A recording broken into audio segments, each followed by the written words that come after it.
Hello WhatsApp guys, it is boy JTA. তো আজকে ভিডিওতে কথা বলবো এসি ট্রেডার এবং জিসান ভাইকে নিয়ে। তোমরা এসি ট্রেডার এবং জিসান ভাইকে কম বেশি সবাই চেনো, আর যারা চেনো না তারা এই ভিডিওর মাধ্যমে সবাইকে চিনতে পারবা। গাইস, কিছুদিন ধরে কিন্তু দেখতেছি যে জিসান ভাই আর এসি ট্রেডার এর মধ্যে একটা কন্ট্রোভার্সি চলতেছে, মানে কে হবে ডায়মন্ড কিং। তো জিসান ভাই তো সবসময় প্রতিটা বুয়ে পাসে এর ব্যাগ কিনে কিন্তু গ্লোবাল টপে থাকতো, কিন্তু এই বুয়ে পাসে দেখি এসি ট্রেডার 1.5 লাখ ব্যাচ কিনে কিন্তু গ্লোবাল টপে বসে আছে, আর জিসান ভাইয়ের ব্যাচ হচ্ছে মাত্র 40,000।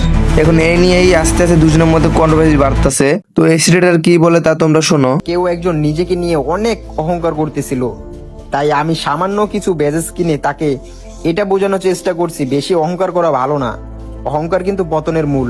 আর হ্যাঁ, আমি এটা ভালো করেই জানি আজকে আমাকে নিয়ে যারা ভিডিও বানাচ্ছে, আমাকে ডায়মন্ড কিং বলতেছে, আমি যখন থাকবো না দেখবেন তারাই অন্য কাউকে আবার ডায়মন্ড কিং বলবে। তো সবশেষে একটা কথাই বলবো, কমিউনিটিতে নতুন কেউ যদি এসে আবার নিজেকে নিয়ে এত বেশি অহংকার করে, তখন তোমার এই এসি ট্রেডার ভাইকে মনে রেখো। তো আমি সর্বদা চেষ্টা করব তার অহংকার ধুলোর সাথে মিশিয়ে দেওয়া। তো এসি ট্রেডার ভাই, তুমি হয়তো একটা কথা বলতে ভুলে গেছো, তোমার রাজত্ব ততক্ষণ, জিসান ভাই ঘুমায় যতক্ষণ। তো এসি ট্রেডার এই ভিডিও বানানোর পরে কিন্তু জিসান ভাই একটা রিপ্লে ভিডিও বানায়, তো তোমরা এই ভিডিওটা দেখো। এতদিন ধরে বুয়া পাসের ব্যাচেস কিনেই গিয়েছি, বাট কোনো কম্পিটিটর পাই নাই, এবার পেয়েছি।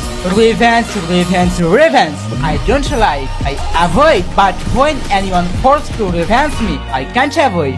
বুয়া পাস লিডারবোর্ড টপে আছে ট্রেডার, ওকে ট্রেডার ভার্সেস জিসান ভাই ফাইট।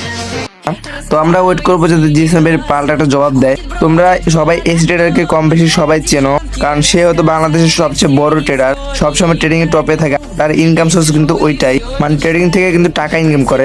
কিন্তু দুজনে যে এবার ডায়মন্ড ওয়েস্ট করতেছে, এটা দেখে আমাদের মতো গরিব ফ্যানদের আসলে খারাপ লাগে। তাই ভাই একটা কথাই বলবো, তোমরা এত ডায়মন্ড নষ্ট না করে আমাদের মতো ফকির ফ্যানদের কিছু ডায়মন্ড গিফট করো। সরি গাইস, মজা করলাম। তো তোমাদের মধ্যে কি আসল ডায়মন্ড কিং অবশ্যই কমেন্ট করবা, এই ট্রেডার নাকি জিসান ভাই। তো দেখা হচ্ছে পরে কোনো ভিডিওতে।